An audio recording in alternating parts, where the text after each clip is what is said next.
going? Good, how you doing? Good, thanks. Can you get a sense for a team's resolve based on how they respond after disappointment, and what I guess have you seen from them the last few days? Yeah, I mean, I think when you know, whether you win or lose, there's always a period of getting over a game. It's the same when you win. And that's that process of Sunday we come in and watch the film. Monday the guys are off. You know, they don't really have anything on Monday. So when you really start to get a sense is Tuesday when you get in the meetings and get on the practice field, and just the look in their eye and the I mean, Tuesday practice is the hardest practice of the week. So how do they approach it? What's their mindset? And today was great. I mean, they came out and great focus, great edge, and sometimes it's harder to bounce back from a huge win, honestly. So when you don't win, I think it's a refocus of we got to do these things to get back on track. So I thought it was good. Ira? Can you just talk about Randy as a player and all the different ways you guys are able to use him? Is that obviously it's physical, but also the mental aspect to be able to handle all that? Yeah, he's a really smart player. He was with Coach Malzahn obviously at Central Florida and knows the offense really well. That gives him a really good. He's got a great knowledge of the system, but he's also a very smart player. Like, he understands kind of a lot of times the next level of what we're thinking, and if we're running a play that's going to set up a play later. I mean, he understands a lot of it, and then he combines that with really good physicality in the run game. Plays really hard, really aggressive player as a blocker. And then if you just watch his routes, if you just watch the times that he gets matched up in man coverage, there's really, I mean, in the last couple of weeks, I can't remember many plays where I thought he didn't create separation. He might not have got the ball thrown to him, but as you're grading the film, as you're watching it, he's creating separation against safeties, linebackers, and that's really the mark of a player who, a lot of time a tight ends can block. A lot of them understand the system, but then can they separate in the pass game? Not a lot of guys can do that. Or they can separate the pass game, but they're not very good blockers. It's usually, a lot of times it's one or the other. With him, he does both really well. And, he's playing at a high level. It means a lot to him. That's the thing. He's a guy that he loves football. He loves the opportunity here at Florida State. He grew up pretty close to here. I watched him play in high school basketball and football more than any player that I watched, because I started watching him so young. And so you could see that at a young age. As a freshman on film, I mean, he was a guy that had the mentality.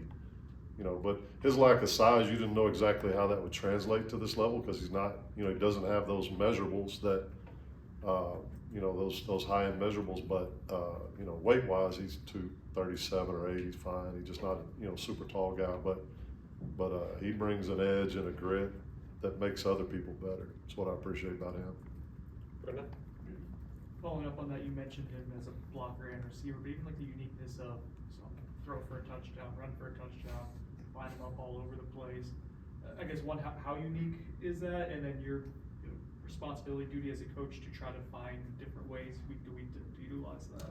Yeah, that's unique. Obviously, you don't see a lot of tight ends doing all that, but really that speaks to his ability to grasp all those things. Because even something you take for granted, like the direct run against Virginia for a touchdown down around the goal line, you have to send a guy in motion. You have to do the cadence. You have to do things that quarterbacks routinely do, but you don't get to do a lot. And all that stuff, he can put it together really quickly. So that allows Coach Malzahn to use him in a lot of different ways. And then the same thing with the little jump pass, like that was, you always hope there's a little bit more separation with the line than what happened on that play, but somebody kind of got into him a little bit and he was able to dump it. I mean, he's just, he's a football player. He's an athlete. And like I said, watching him play basketball in high school, the guy could elevate and dunk, and, he was a physical player, even in basketball. I saw him get a technical one night because he just plays with an edge, nothing bad. He just was getting physical with people. And so, just a guy that brings a lot of different things that Coach Malzahn can implement for sure. Chris? Landon Thomas, where is he right now for you guys, and what does he have to do to carve out more of an opportunity? Yeah, the time that he missed, later part of summer workouts and then missed a good bit of training camp, that limited, kind of his grasp of everything Coach Malzahn's trying to do against, the second and third game, we had him in a specific role and he did a good job with that. He's still putting a lot of the things together with the offense just because of the missed time. And so, he's in that spot right now where he's, you're waiting for that opportunity when that time comes, and the practice time is so important to get caught up a little bit. So that's kind of where he's at right now. Liam? With Amaree, we've seen him getting a little bit more action on the defensive side of the ball. Is he still getting involved, and is the plan just to kind of have him go both ways? Yeah, he's still, he's probably, with Randy back, he's probably focusing a little more on defense right now, but I still do go anything new in the offensive game plan that, that's there each week. We always obviously have a few new things each week, try to keep him up to date on that. You go into this game with Randy, Marquise, and Landon, and then if something crazy happened, probably grab Amaree back. He's a smart guy, he can handle that type of stuff. But I think when you're trying to play both ways closer to the ball, when you're like that closer to the ball, it's a little more involved than it is for a corner or somebody like that. But for him, it's just try to have the majority of the focus on one side and then packages on the other, whether it's either way. So, but he's done a really good job picking all that up. I know it's hard to compare players from teams and things like that, but those ends Miami had, I'm sure there was a big emphasis going into the game. Were they as good or better than you guys expected? And kind of, can you contextualize how good they are compared to what other guys you guys have gone against?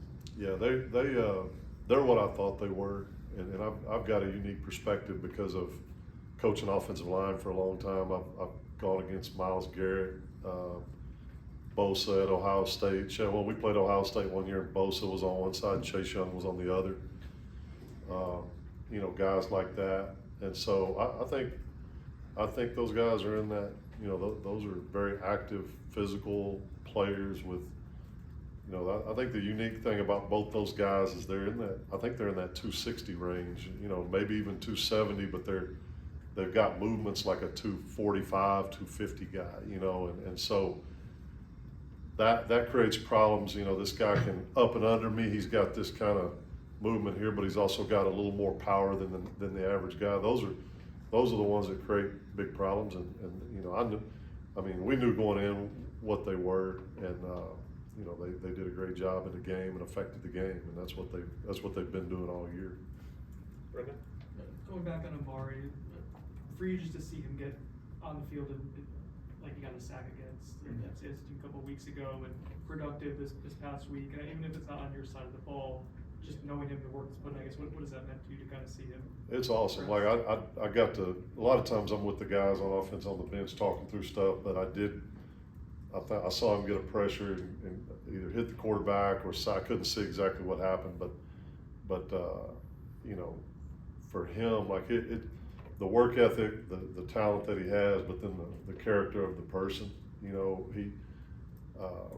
want to see all these guys be successful, but he's just one of those guys that he's got tremendous character. He's a team guy. I know at Virginia he wasn't playing as many reps, and every time Randy scored, he was the first one to congratulate him. He's just that kind of. He just wants to. His deal is I want to win.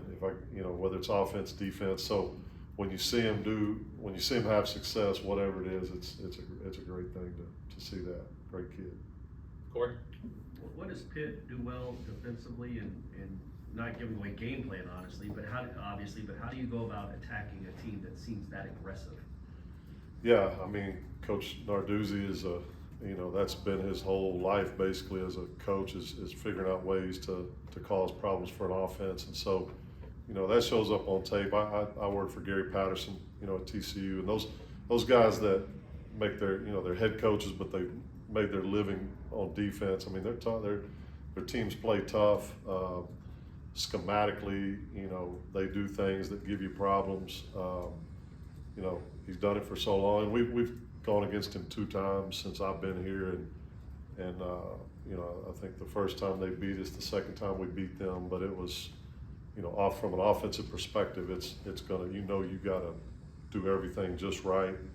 You know, he's a guy that'll play in some base looks some, but then he'll change it up and he'll mix it up, and then when he gets you in 3rd down, he'll show you some problematic looks. So we know what we're up against with that. We know the focus that we got to have. I think the guys had a great day. You know, great first day. Today's a lot of base down stuff, and then tomorrow we'll get into the 3rd downs. But they'll be ready for it. You know, but you know, obviously great respect for what he does and what their staff on defense does for players. One more, Aslan.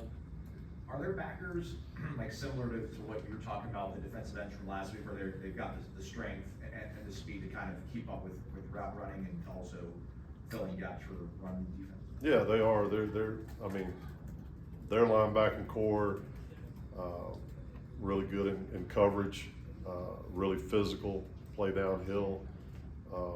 Just like you said, I mean, that tight ends, can they block and catch? D linemen, can they rush and play the run? Their linebackers, you know, those high level players have to do that. They have to understand where they're dropping in coverage, or if they're in man in coverage, they have to play physical in the run. Their guys definitely do that. They'll create some problems for you in the box, whether they're going against O-line or tight ends. They do a great job. Great set of linebackers. Okay, thanks, Coach. Thanks, Coach. All right, guys, appreciate it.